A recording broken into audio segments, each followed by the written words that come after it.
George Orwell's 1984 is a dystopian novel written in the 1940s that presents the projection of a world that has fallen under the grip of a totalitarian regime unlike any other in human history.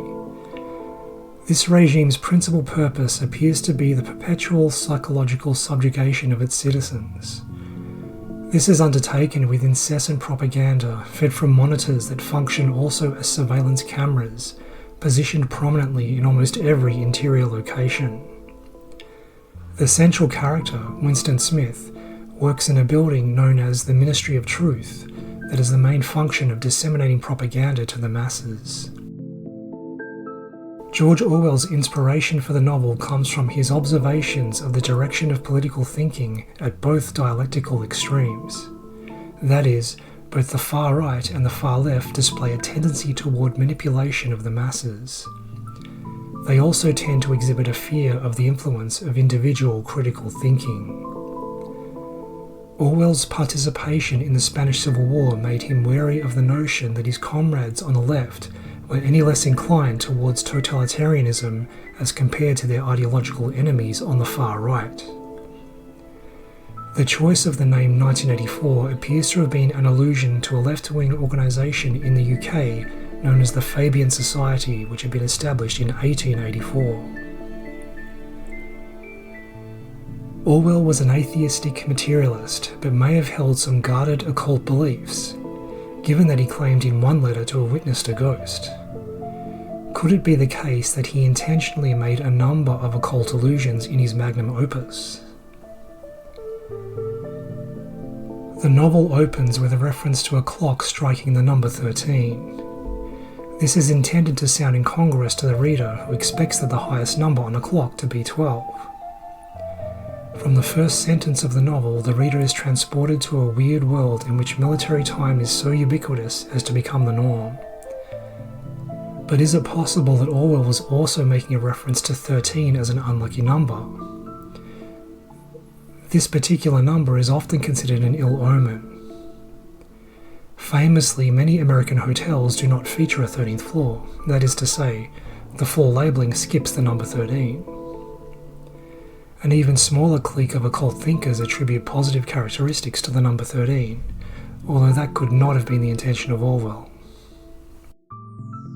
The number 101 also features prominently in the story as the room number in the Ministry of Love that appears to be something like a torture room, or at least a room in which individuals are subject to their most harrowing fears. It so happens that this number does have some meaning to the Freemasons, who provide some clue to its significance as a visual marker of the layout of a Masonic temple, with the two ones representing twin pillars. In an early scene in the movie The Matrix, the number 101 features as the room number of Thomas Anderson, aka Neo. Could both stories be referencing the hidden influence of Freemasonry and/or secret societies upon the world at large? In the bleak world of Winston Smith, the United Kingdom is also known as Airstrip 1, and the city that he inhabits appears to be a future London. In this city, 4 huge pyramids dominate the skyline, one for each of the key ministries of the government: the ministries of truth, of peace, of love, and of plenty. This imagery brings to mind the famous pyramids at Giza that overlook the city of Cairo. Could this be another reference to a hidden religion and/or occult influence over world affairs stretching back through time? This may be a long bow to draw, but it is also worth considering the correspondence between a famous Masonic symbol and the political hierarchy in the world of Winston Smith. The so-called Eye of Providence, that features as the seal on the reverse side of an American $1 bill, forms a trapezoid shape, with an eye hanging above.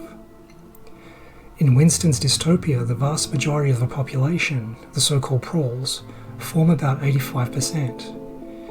The outer party members comprise most of the remainder of the population, while the inner party members comprise a much smaller proportion of about 2%. Could this rigid political hierarchy be an analogue for the Eye of Providence itself? The number 4 does turn up in the novel on several occasions, as with the 4 pyramids. Winston marks the date in his secret diary April 4th, 1984, although he cannot be sure that this is an accurate date. Later in the novel, Winston writes in his diary, "Freedom is the freedom to say that 2 plus 2 make 4. If that is granted, all else follows." He is fascinated by a glass bulb containing a piece of coral that the party had somehow overlooked, which he purchased for $4. Julia is 4 meters away from him when she stumbles and uses the opportunity to pass him a clandestine note. Could all of these references be an allusion to the significance of the number 4 as a marker of alchemical transformation? Carl Jung wrote of the number 4, or Quaternity, as a key symbol in alchemical texts, and sought to relate such symbols to the concept of individuation. Winston's capacity for self-awareness places him outside of the dreamscape of his contemporaries, and suggests an initiation onto a path of self-realization.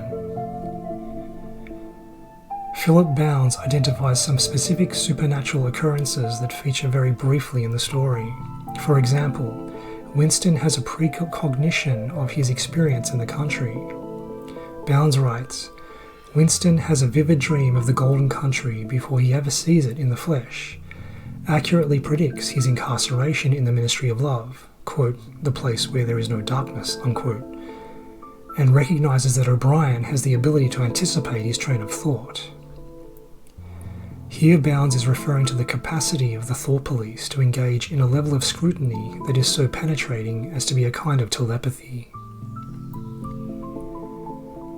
Perhaps the most important occult phenomena that is referenced indirectly by the story is that of hypnotism, especially hypnotism of the masses. Aldous Huxley discusses this aspect of the story with Orwell in a letter written as a response to the publication, where he outlines the key role that the development of hypnotism could take in the advent of a totalitarian hellscape. From its origins in the occult world, hypnotism emerged as the apparent byproduct of experiments in mesmerism. Since the time of Franz Mesmer, hypnotism has been developed to assist individuals in a number of ways, including helping patients to undergo surgery without the use of anesthetics. It may simply be a matter of time before more sophisticated methods of hypnosis are developed to envelop society at large into a state of collective hypnosis. Huxley saw that the inclination of contemporary intellectuals to refrain from taking hypnotism seriously in the early 20th century delayed this process. Needless to say, recent events point toward a psychological willingness of intelligent, well-educated people to subjugate fellow citizens to methods of coercion that mirror the brutal, autocratic methods employed in Winston's world.